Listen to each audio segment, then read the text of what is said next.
Welcome to Dilsa sir official. आप लोग का स्वागत है दिलसा सर ऑफिशियल में। आज हम लोग क्लास 9th का हिस्ट्री का चैप्टर नंबर 3 फ्रांस की क्रांति। इस चैप्टर में जितना भी ऑब्जेक्टिव टाइप क्वेश्चन, सब्जेक्टिव, लघु उत्तरीय, दीर्घ उत्तरीय, जितना भी क्वेश्चन है ना, सभी की आंसर सभी का आंसर के बारे में जानने वाले हैं। लेकिन अगर आप लोग इससे पहले वाला वीडियो नहीं देखे हैं जिसमें हम लोग चैप्टर 1 और चैप्टर 2 का भी करवा चुके हैं, क्वेश्चन आंसर संपूर्ण क्वेश्चन आंसर करवा चुके हैं, जो आपको डिस्क्रिप्शन बॉक्स में प्ले लिस्ट में मिल जाएगा।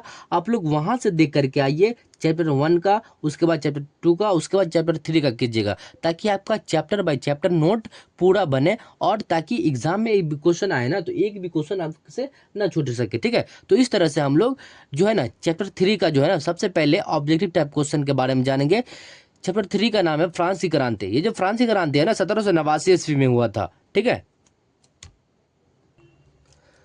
तो देखिए ऑब्जेक्टिव टाइप क्वेश्चन को जानने से पहले अगर आप लोग इस चैनल पर नए हो तो चैनल को जरूर सब्सक्राइब कर लीजिएगा और बेल आइकन को दबा लीजिएगा, ताकि आने वाली वीडियो का नोटिफिकेशन आप तक सबसे पहले पहुंचे।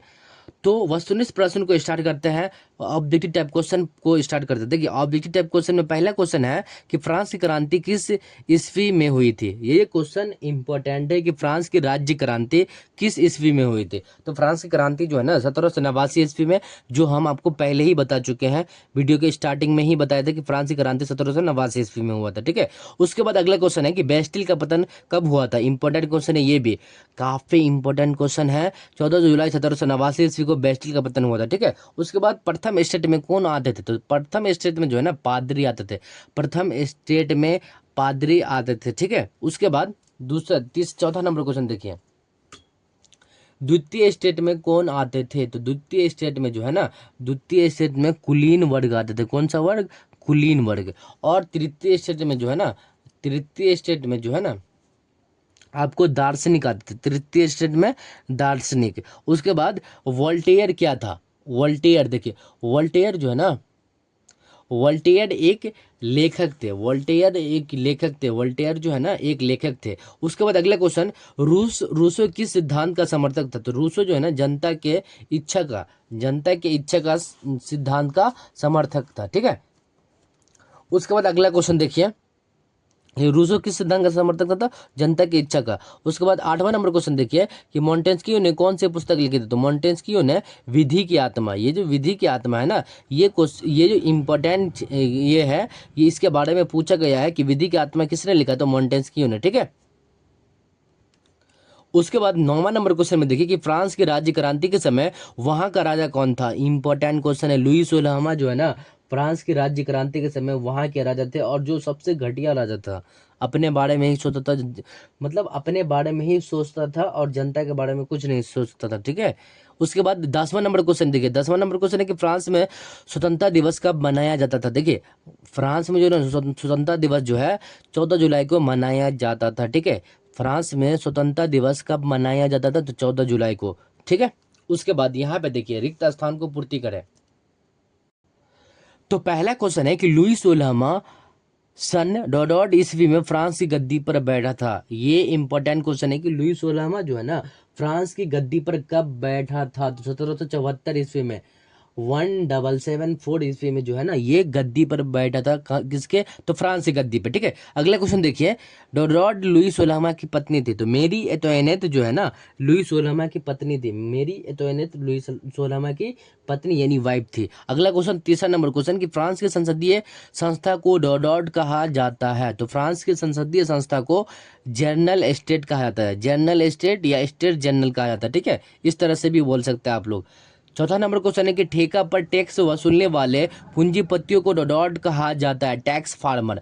आंसर मिलेगा क्या? Tax farmer. ठीक है, उसके बाद 5वां नंबर क्वेश्चन है कि डॉट के सिद्धांत की स्थापना मॉन्टेस्क्यू ने। तो शक्ति पृथक्करण का सिद्धांत, शक्ति के पृथक्करण का सिद्धांत किसने किया था। तो मॉन्टेस्क्यू ने। ठीक है, उसके बाद देखिए 6ठा नंबर क्वेश्चन कि डोडॉट की प्रसिद्ध पुस्तक सामाजिक संविदा है। तो देखिए डोडॉट यानी कि रूसो की जो ना प्रसिद्ध पुस्तक का नाम है सामाजिक संविदा। रूसो, यहाँ पे बीच में रूसो लिखिएगा। ठीक है, उसके बाद यहाँ पे देखिए 7वां नंबर क्वेश्चन, 27 अगस्त 1789 ईस्वी को फ्रांस की नेशनल असेंबली ने डोडॉट की घोषणा की। तो मानव अधिकार मानव नागरिक के अधिकार को के लिए घोषणा की थी। उसके बाद 8वां नंबर क्वेश्चन है कि जेकोबिन दल का प्रसिद्ध नेता कौन था। तो जेकोबिन दल का प्रसिद्ध नेता डॉट था, तो रॉब्सपियर जो है ना वो जेकोबिन दल का प्रसिद्ध नेता था, ठीक है। उसके बाद अगला क्वेश्चन है कि दास प्रथा का अंतिम रूप से उन्मूलन डॉट ईस्वी में हुआ था, तो 1848 ईस्वी में इसका अंतिम उन्मूलन हुआ था।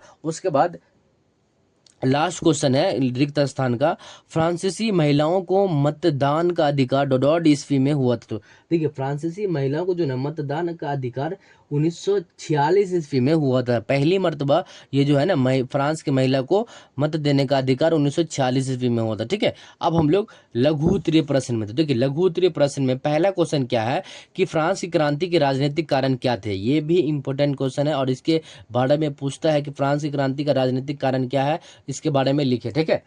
तो आप लोग इसका आंसर इस तरह से लिखिएगा। तो देखिए इसके आंसर में लिखिएगा कि फ्रांस की क्रांति के जो राजनीतिक कारण इस प्रकार थे। तो पहला जो है ना फ्रांस की क्रांति के राजनीतिक कारण प्रमुख थे। तो पहला कारण क्या है कि राजा का निरंकुश शासन, यानी कि राजा का निरंकुश शासन। निरंकुश शासन का मतलब ये है कि एक ऐसा राजा जो सिर्फ अपने बारे में सोचता है और किसी दूसरे के बारे में यानी कि जनता के बारे में नहीं सोचता है, उसे निरंकुश शासन कहते हैं, ठीक है। उसके बाद राजा का मनमानी ढंग से शासन, ये भी इंपॉर्टेंट है पॉइंट। उसके बाद जनता को कोई अधिकार प्राप्त नहीं, यानी कि जनता को कोई भी अधिकार प्राप्त नहीं है, राजा जो चाहेगा वही करेगा, ठीक है। उसके बाद 14 नंबर क्वेश्चन है कि प्रशासन का भ्रष्टाचार शासन। ये जो है ना प्रशासन का भ्रष्टाचार शासन, प्रशासन जैसे करता है मतलब राजा जो कहता है करने के लिए वो करता है प्रशासन, ठीक है। उसके बाद 5वां नंबर पॉइंट में लिखिएगा कि कानून सभी नागरिकों के लिए समान नहीं था, इसलिए यहाँ जो है ना यहाँ पे जाहिर सी बात है कानून सभी नागरिकों के लिए तभी समान होगा जब लोकतंत्र होगा, यानी कि सभी को अधिकार होगा बोलने का। लेकिन यहाँ पे तो राजा है, राजा का शासन चल रहा है, तो इसलिए यहाँ पे कानूनी सभी नागरिकों को सम्मान नहीं था, ठीक है। तो ये पहला क्वेश्चन का आंसर इस तरह से आप लोग लिखिएगा, ठीक है। दूसरा नंबर क्वेश्चन क्या कह रहा है, देखिए यहाँ पे दूसरा नंबर क्वेश्चन क्या रहा कि फ्रांस की क्रांति के सामाजिक कारण क्या थे। ये भी इंपॉर्टेंट क्वेश्चन है, फ्रांस की क्रांति के सामाजिक कारण क्या थे। तो इसका आंसर आप लोग इस तरह से लिखिएगा। दूसरा नंबर क्वेश्चन का आंसर लिखिएगा कि फ्रांस की क्रांति के में समाज को 3 भागों में बांटा गया था, यानी कि फ्रांस की क्रांति में जो है ना समाज के 3 भागों में बांटा गया था। पहला प्रथम वर्ग जिसको पादरी कहते हैं, द्वितीय वर्ग जिसको सामंत कहते हैं, ठीक है।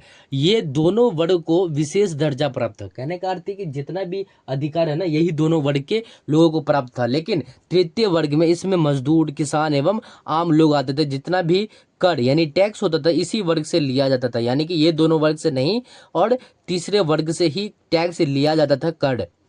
इन्हीं सब देखो यहाँ पे एक ये भी लिखा हुआ है कि इसी सब कारण से जनता में आक्रोश पैदा हुआ और क्रांति शुरू हो गई, ठीक है।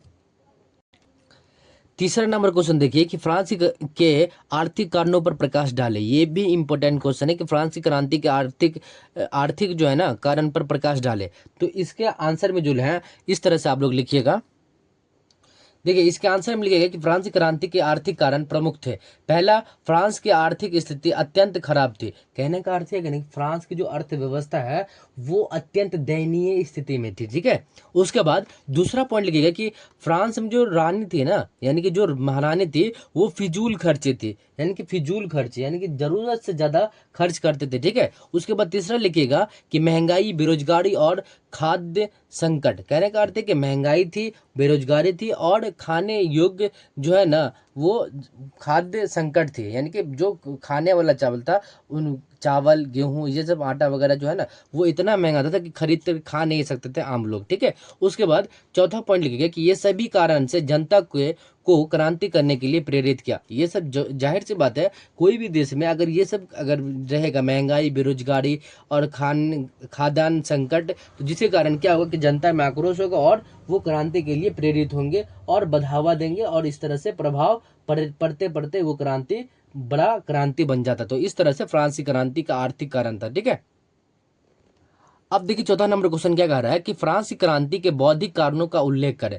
तो इसका आंसर मिल गया कि रूसो, वोल्टेयर और मोंटेस्क्यू जैसे विचारकों ने स्वतंत्रता, समानता और बंधुत्व का संदेश दिया, यानी कि मैसेज दिया था कि स्वतंत्रता, समानता और बंधुत्व का नारा। जैसे हम लोग के यहाँ देश में भारत में जो है ना महात्मा गांधी, डॉक्टर भीमराव अंबेडकर, पंडित जवाहरलाल नेहरू, सरदार वल्लभ भाई पटेल, भगत सिंह, इस तरह से आप विचार कुछ दिए थे ना, संदेश मैसेज दिए थे ना, उसी तरह फ्रांस की क्रांति में रूसो, वोल्टेयर, मोंटेस्क्यू जैसे विचारकों ने भारतीय स्वतंत्रता, समानता और बंधुत्व का संदेश यानी मैसेज दिया था। ठीक है, उसके बाद यहाँ पे दूसरा पॉइंट देखिए, उन्होंने निरंकुश शासन और सामाजिक असमानता का विरोध किया था। निरंकुश शासन यानी कि ऐसा शासन जो अपने बारे में ही सोचता है और दूसरे के बारे में नहीं सोचता, यानी कि जनता के बारे में नहीं सोचता, उसे निरंकुश शासन बोलते हैं। उसका विरोध किया था ये सभी व्यक्ति। ठीक है, उसके बाद तीसरा पॉइंट में लिखिएगा कि उनके विचारों से जनता में अधिकारों के प्रति जागरूकता बढ़ी, यानी कि ये सब जितने भी थे ना, ये तीनों चारों के विचारों से जनता में अधिकार और प्रति की जागरूकता बढ़ी।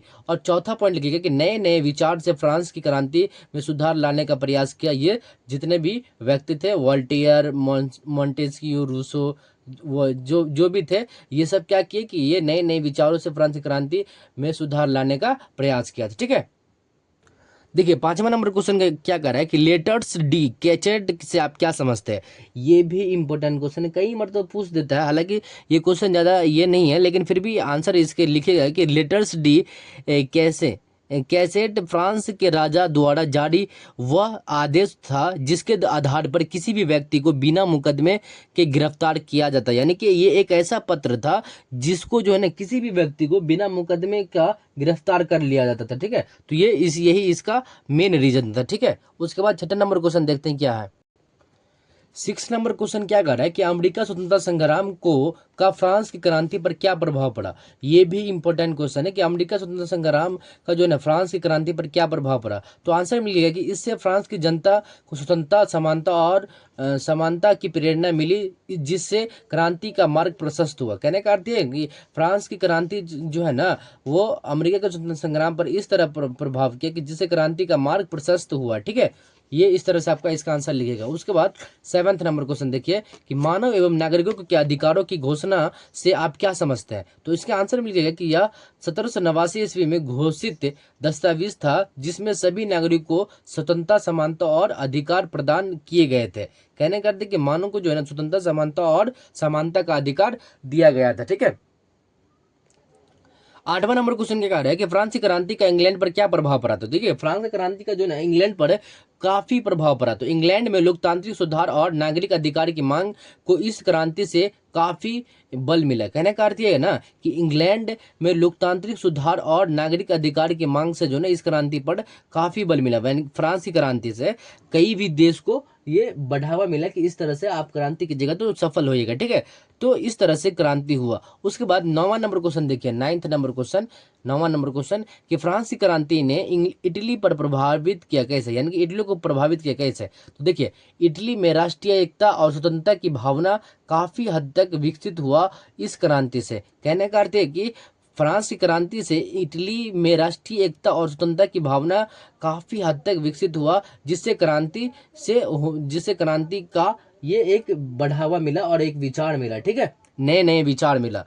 उसके बाद लास्ट क्वेश्चन लघु उत्तरीय का लास्ट क्वेश्चन है कि फ्रांस की क्रांति से जर्मनी कैसे प्रभावित हुआ। तो देखिए फ्रांस की क्रांति से जर्मनी जो है ना, फ्रांस की क्रांति से जर्मनी में राष्ट्रवाद और एकीकरण की भावना को बढ़ावा मिला, जिससे जर्मनी को काफी हद तक मदद मिली इस क्रांति से। फ्रांस की क्रांति से इस तरह से जर्मनी को काफी हद तक क्या मिली, मदद मिली। ठीक है, तो इस तरह देखिए लघु उत्तरीय में 10 क्वेश्चन दिया था, 10 क्वेश्चन का आंसर हम लोग जान लिए, जिसमें लास्ट क्वेश्चन था फ्रांस की क्रांति से जर्मनी कैसे प्रभावित हुआ था। तो ये भी क्वेश्चन का आंसर जान लिया। अब हम लोग दीर्घ उत्तरीय प्रश्न के बारे में जानेंगे। देखिए दीर्घ उत्तरीय प्रश्न में भी काफी इसमें क्वेश्चन दिया हुआ है, जिसमें बहुत लंबा आपको लिखना पड़ेगा, लेकिन ज्यादा लंबा नहीं करेंगे, इसको शॉर्ट में बता देंगे। ठीक है, देखिए पहला क्वेश्चन है कि फ्रांस की क्रांति का क्या कारण था। ये आपको इसका आंसर जो है ना स्क्रीन पर नजर आ रहा होगा, आप लोग चाहे तो इसका स्क्रीनशॉट भी ले सकते हैं, अपने नोटबुक फेयर में लिख सकते हैं। ठीक है, दूसरा क्वेश्चन है कि फ्रांस की क्रांति के परिणामों का उल्लेख करें। तो फ्रांस की क्रांति का परिणामों का उल्लेख आपको स्क्रीन पर नजर आ रहा होगा, इसका